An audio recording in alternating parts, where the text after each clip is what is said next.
Returning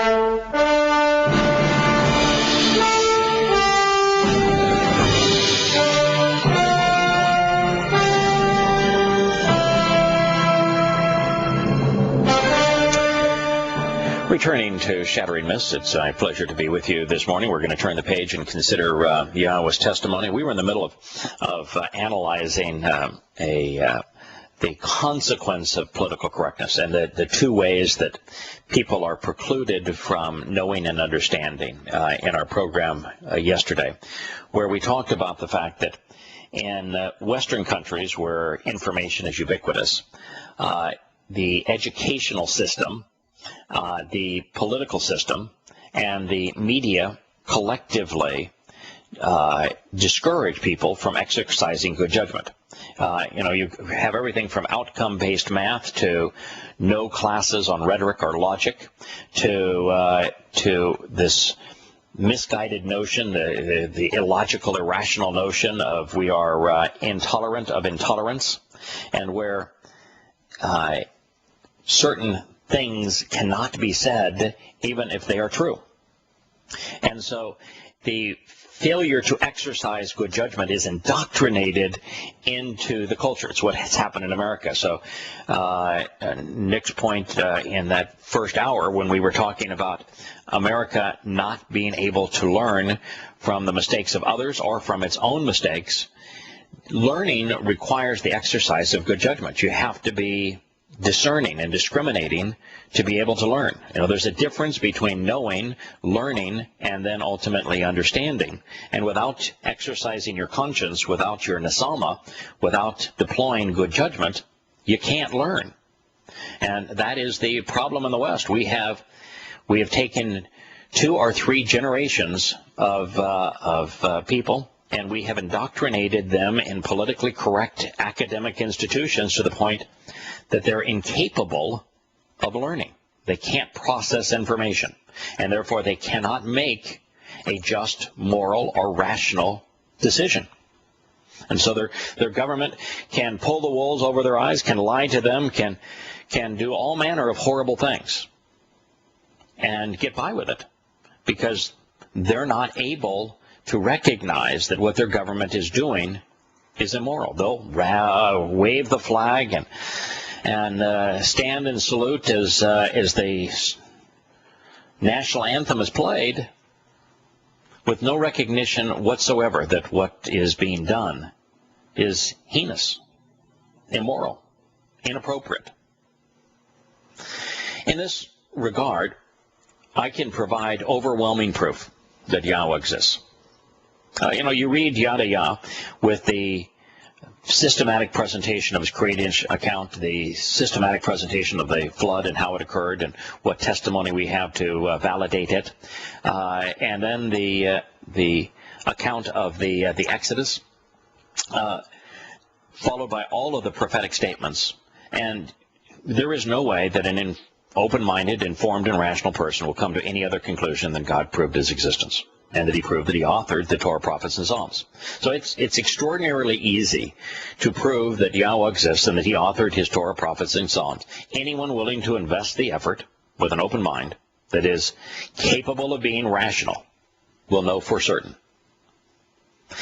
He revealed his plan of relationship and salvation to us in his Torah, but it seldom resonates with those who have been poisoned by man's religious schemes. It's very difficult for them to pull the scales of corruption from their eyes so that they can even process the information. We can reveal the fate that awaits mankind over the next 20 years, tell you exactly what's going to happen and how these calamities are going to ultimately bring down the world as we know it, killing billions of people, laying out the exact path that mankind is going to follow to his own demise, showing that these things were predicted 2,000, 3,000, and 4,000 years ago. And yet, no one seems to care. Not no one. Many people do care.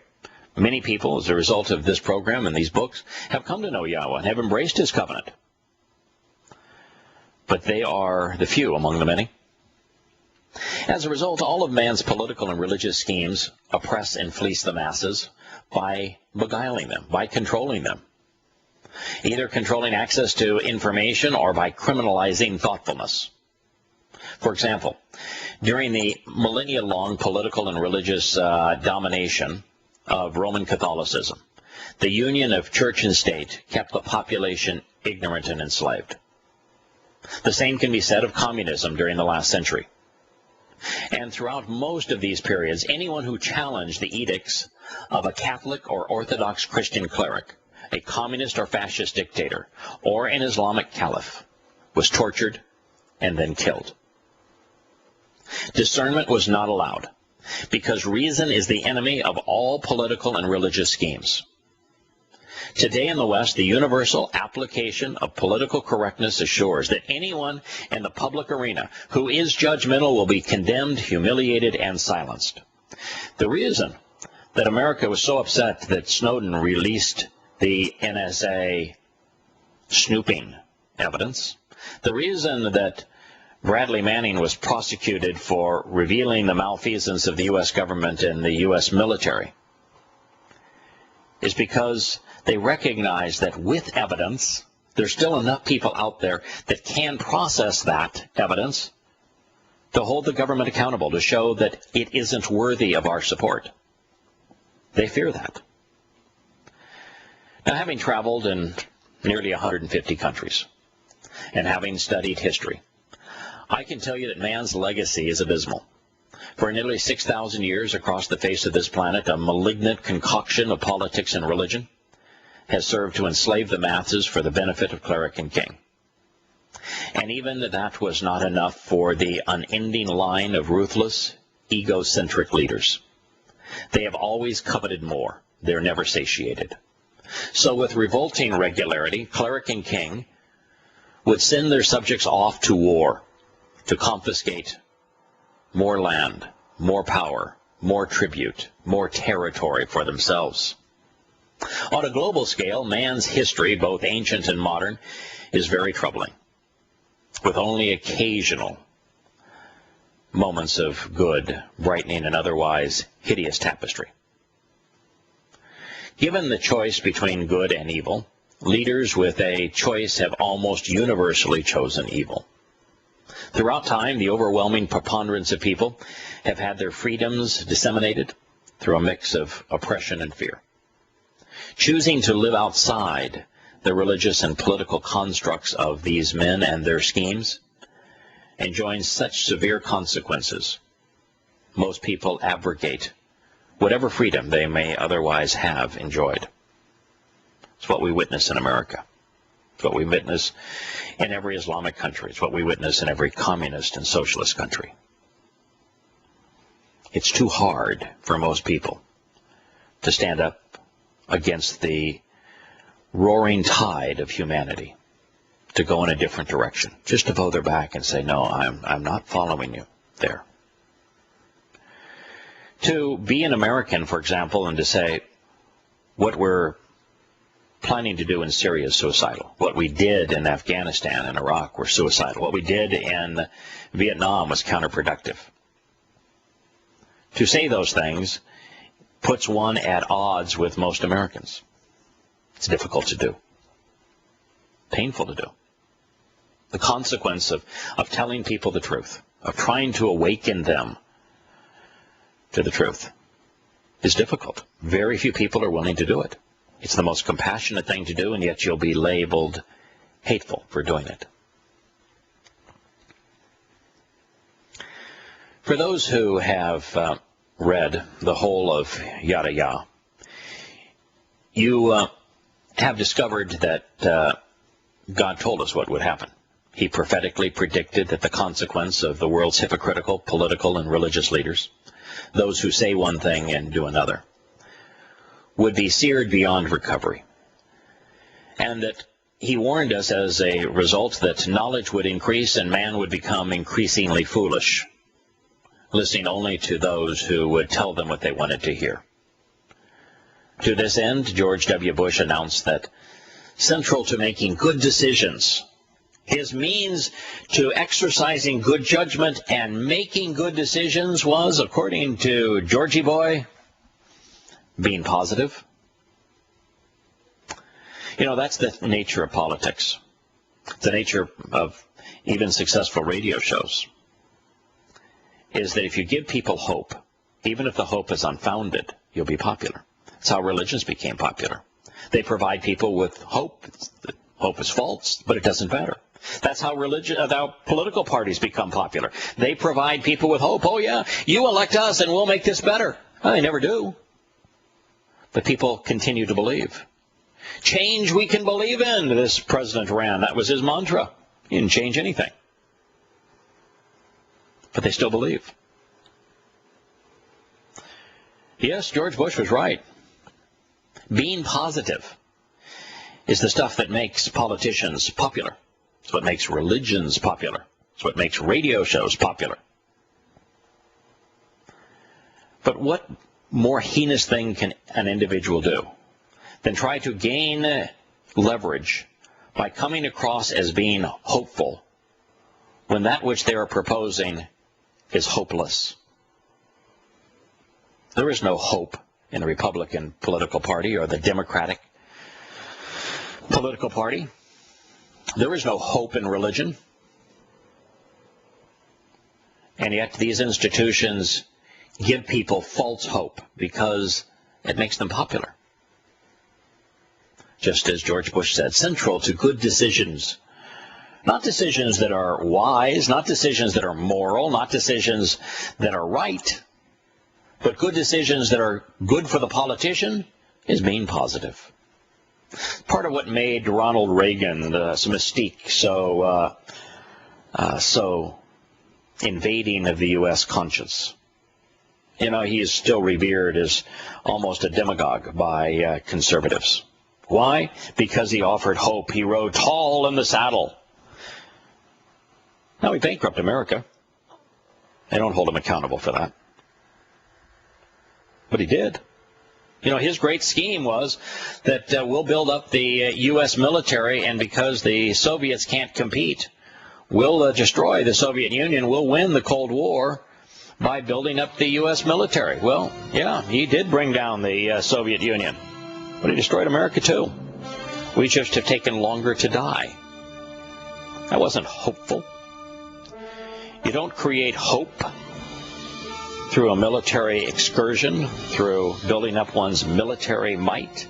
And yet we have a whole nation that is devoted to the hopefulness of the sacrifice of our military servants. We'll return in a moment.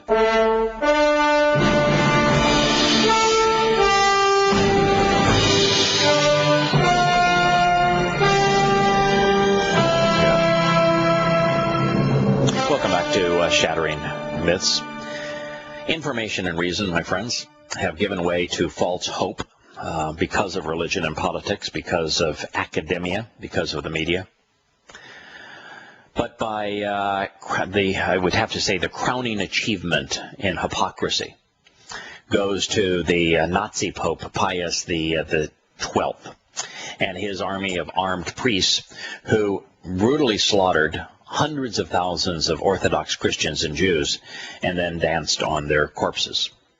It's part of our history, and when you look at the history of political leaders and religious leaders, it is almost always the history of hypocrisy, of moral decadence. By way of our schools and media, an entire generation, I would say several generations, have now been raised to view political correctness as the appropriate and undeniable moral code. They have been taught that man can solve his own problems and that science has the answers, even to the conception of life itself. You know that there are no experiments now being conducted anywhere on the conception of life. We've finally recognized that it just isn't possible. None.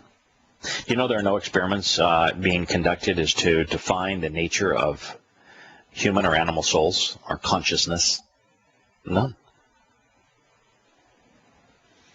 We recognize that we don't know anything about the fundamentals of life. Knowledge, apart from the source of our very existence, had led to death and decay of humankind on an unprecedented scale. The more we know, the more foolish and lethal we have become. Now, turning our attention back to the text of Bereshith, to Genesis 2:9, we read, "And the tree of knowledge, dayat." This is the acquisition of information with a focus and application of discernment and judgment for the purpose of understanding. So this is not just information, my friends. This is information with the intent of it being processed in a discerning and discriminating manner. So through the exercise of good judgment, understanding is possible. Understanding of what is the question. So the tree of the knowledge of good and bad, Tob and Ra. Tob, that which is prosperous and beneficial, proper, favorable, discernible, desirable, agreeable, even joyful, good. Yahowah calls his Torah, Tob, good, prosperous, beneficial, favorable, desirable. His covenant is Tob, good. He himself, he says, I am Tob, prosperous, beneficial, joyful, agreeable, desirable. Tob, good. That's good. And bad, he says, Ra. Ra, harmful, evil, morally inappropriate, malignant, disagreeable, of no value, morally depraved, displeasing, and sad. So we discovered that Tob and Ra are opposites. They are prosperous and valueless, favorable and harmful, moral and inappropriate, beneficial and malignant, joyous and sad. Behaviors and attitudes, ambitious and deeds, doctrines and teachings, even foods can be judged as such and be placed on one side or the other of these categories. And that is the purpose of our seat of judgment, our nesama, is to discriminate between good and bad, between favorable and harmful, between prosperous and valueless.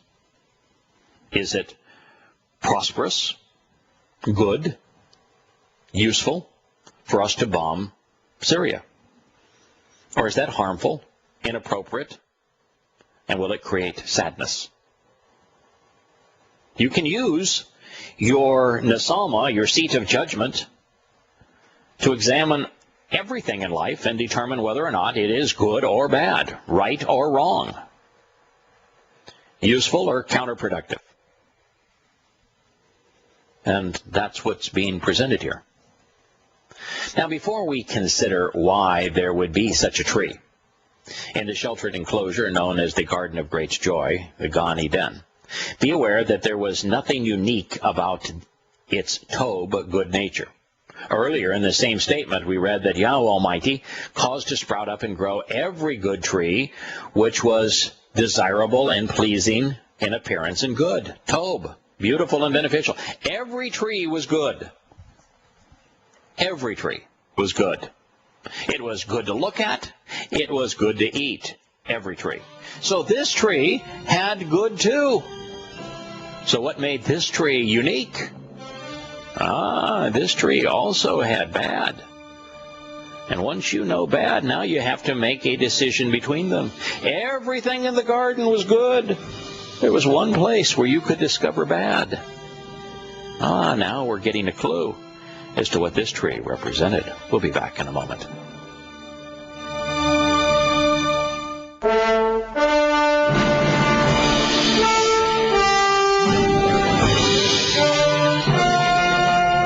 Yes, as we look at the garden, according to Yahowah, Tob good was kol, ubiquitous and unlimited, completely and totally, collectively and entirely present and available within the garden. So, on this tree, the only thing that was unique was the access to that which was bad and harmful. Because, as God's made the point very clear, not only was every tree Tob, but in addition, he said that Tob was kol, ubiquitous, unlimited, completely, totally, and collectively and entirely present throughout the Garden of Eden. Now, likewise, there has been no limitation on dayat, knowledge leading to understanding. Yahowah had already provided us with his creation account, which I'm going to tell you, having studied it every which way, provides more information about the how, the when, the why of his creation than we're capable of processing. I mean, there has been no shortage of dayat, knowledge leading to understanding. And every time I go through it, I learn 2 or 3 times more than I did with my last pass. And so there's been lots of dayat knowledge that has been conveyed. So there's been no shortage of that either. And we find Yahowah engaging in the garden in discussions with Adam, providing dayat knowledge leading to understanding. So the fact that the tree of the knowledge, dayat, of good and bad, that lots of trees, lots of dayat knowledge, lots of good. Now, there's only one thing there hasn't been lots of. Ra'ah, bad. So the only unique thing regarding the tree of the knowledge of good and bad was the awareness of bad, the one thing that is routinely expunged from God's presence, and therefore, if we are bad, we can't be in God's presence. That which is harmful and morally inappropriate, malignant and disagreeable, valueless and unpleasant, depraved and displeasing, causing sadness and distress, Ra, is the antithesis of God, meaning that they are not God, meaning that we can't be like God or with God when we choose bad. Yet without the choice to choose bad, without access to evil, without a way to reject God, to choose not God, deprived of the opportunity to choose that which he is not, there would be no way to love God. Love requires choice. It is the only thing that cannot be made, compelled, or purchased, making love the most valuable and powerful commodity in the universe. Free will is the primary, but not the only prerequisite for a loving relationship. A person must also come to dayat, know the other party, as they really are. Otherwise, the emotional response is delusional. They can be no deeper than a frivolous fascination. True love requires us to be able to judge whether or not the potential object of our affection is worthy of this level of trust. Once again, this is the purpose of our nasama, of our conscience. Mattateo, the Mormon football player at the Catholic University of Notre Dame, he had a imaginary girlfriend. The girlfriend didn't exist. He had chats with her online. He saw pictures of her. He had telephone conversations with her. It was the man that was speaking to him at the time. Yeah, he thought he was in love with a person that did not exist. I bring him up because he is not unique. There are all sorts of fanciful affairs now because of cyberspace and Facebook and Twitter and all manner of online dating sites where people exchange text messages and they have a fascination with a person's image and a person's tweets. That's not love. I don't know them. In reality, faith in a religion's deity, like faith in the gospel of grace and being saved by the death of Jesus Christ, it's praying to a Jesus, saying in God's name, amen. It's a faith in an imaginary entity. They don't know God. They have no clue what he's actually about or offering. They're unwilling to process the information that he himself said. They're unwilling to evaluate what he himself did. They're unwilling to consider his very source, which is the Torah. And so they have love affairs with imaginary deities, false gods. Now, there are two additional insights related to the tree of the knowledge of good and bad, especially with regard to knowing things which are evil, harmful, and inappropriate. Man brought these things upon himself. It was therefore inappropriate to blame God for pain and suffering, for crippling disease and for disabilities and death. Rather than saying a loving God would not allow suffering to occur, we should recognize that love requires the choice we humans have made to become acquainted with these things. Pain and suffering are a direct derivative of the choice Adam and Yahowah made in the garden, and of the subsequent choices we humans have rendered after them. We have brought these conditions upon ourselves. And a God that would micromanage everything so that no child would ever get sick, so that no accident would ever occur, so that everybody that wanted to be blue-eyed, 6'5", as a man, and athletic so that they would win every sporting event, and every woman that wanted to be elegant and beautiful so that she could have any man wrapped around her finger, and articulate and brilliant, and that everyone then would be the same. There would be no love in such a world. There would be no choice in such a world. It would all be a mockery. The moment that God engages and micromanages in people's lives and does things like find them a boyfriend or girlfriend, find them a job, get them to the store safely, the moment that God engages in choosing to heal little Sam but not little Johnny, then the whole thing becomes a facade. It's false. It's a waste of time. There's no reason to have even created the universe under those circumstances. Where do you stop micromanaging? Where do you start hindering others so that you can give to whomever asks of you whatever they might ask? You know, I want to win the lottery. Well, who do you deprive of the lottery so that the person who asks you to win wins? How do you decide between the millions who pray and say, I'll give you part of the money if I win? Which one of those would you appease? And the whole thing is a joke.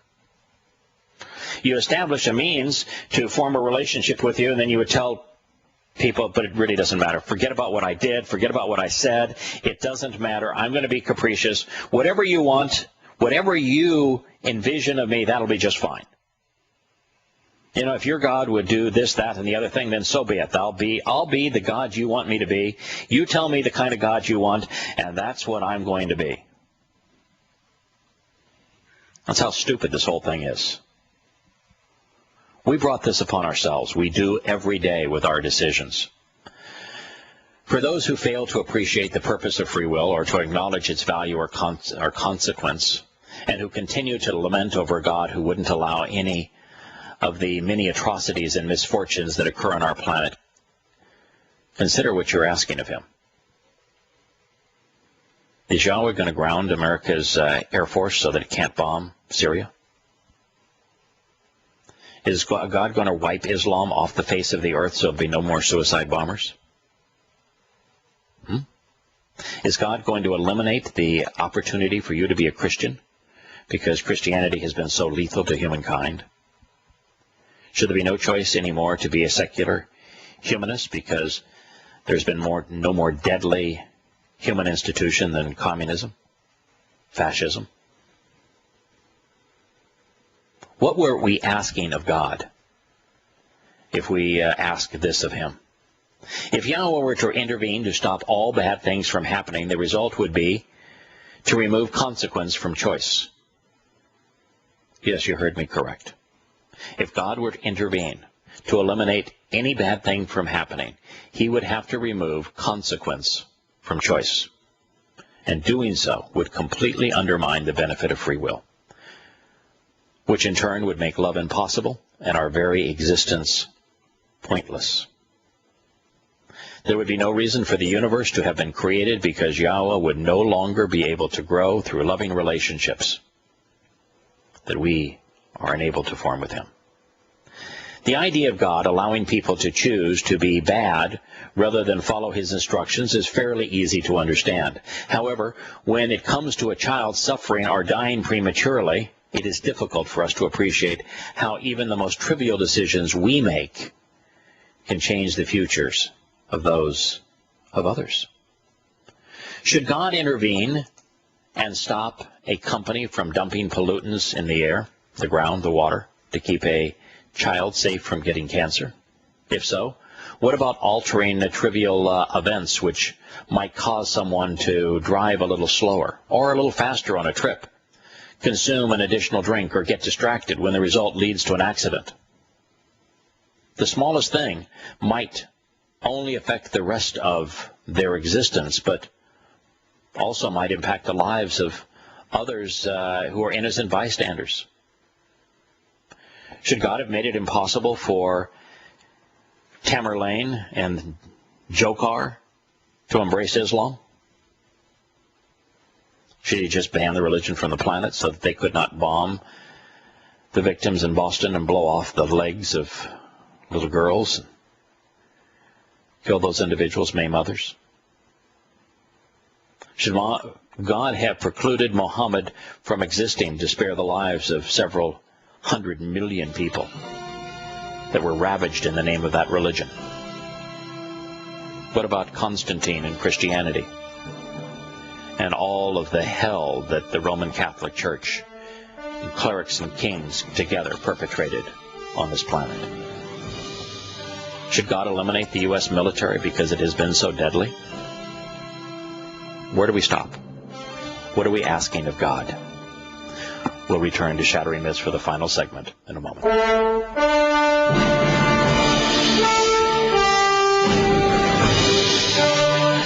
Welcome back to Shattering Myths. I'd like to retreat a bit to our first hour because it has all to do with what should God prevent us from doing. You know, in Syria, with America and Europe now poised to start bombing raids and to engage in war with Syria, if you were Assad and you knew that they would continue to bomb until they kill you, just as we did with Muammar Gaddafi, just as we did with Saddam Hussein, that they would keep on going until they kill you. If you had the weapons, now Saddam Hussein didn't. We entered Iraq in a lie, didn't have them, so he didn't deploy them.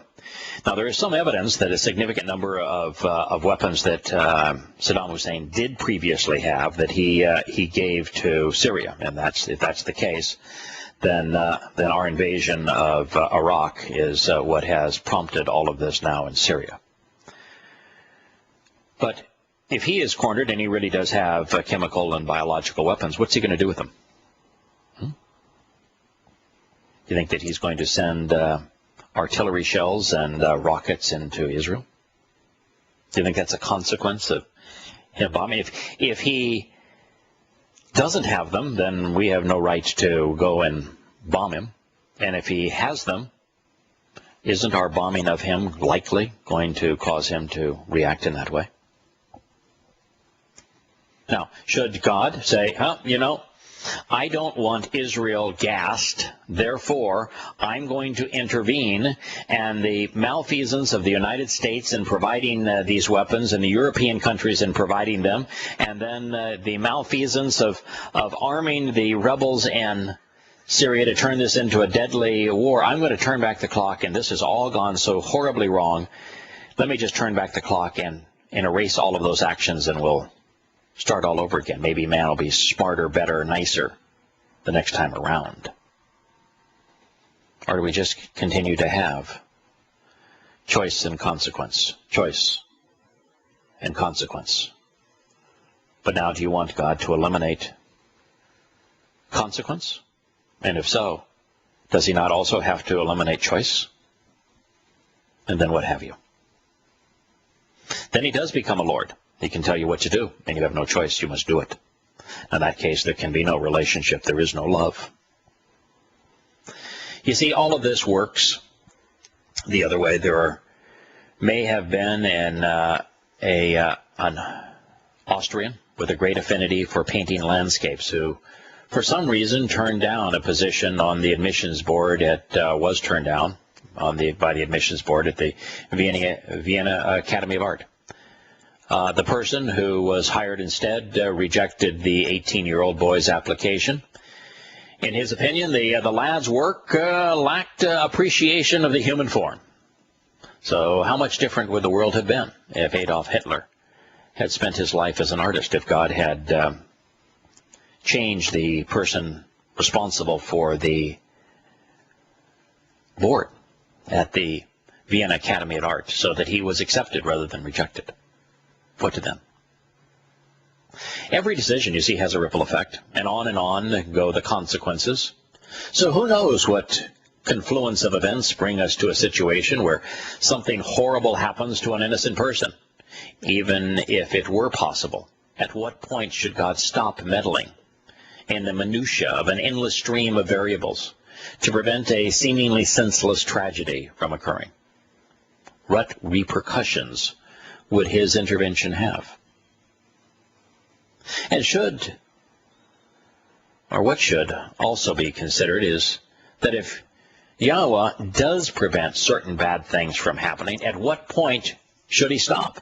If God engages in terminal illness for newborns, at what age does he stop intervening? If God cures all diseases, ignoring the obvious enormous ramifications, then should he stop all fatal accidents? And if he stops all fatal accidents, should he then stop all random acts of brutality? It's a slippery slope that can easily result in an existence where there are no bad consequences for any actions, making choice irrelevant and love impossible. All this said, other than the option to choose them, bad, evil, distress, sadness, don't exist in Yah's paradise, nor will they be knowable in heaven. By the time we arrive, we will have already made our choice for good. In Revelation, God specifically tells us that there will be no pain and suffering during our eternal existence with him. He tells us the same thing in his Torah. And since the remembrance of evil and displeasing things would surely bring anguish, all things must be banished from heaven, which means that God will not accept those who are religious, those who are political, those who have advanced these evil notions that have taken people away from him. I'm Yahowah. This has been Shattering Myths. Look forward to being with you at this time tomorrow.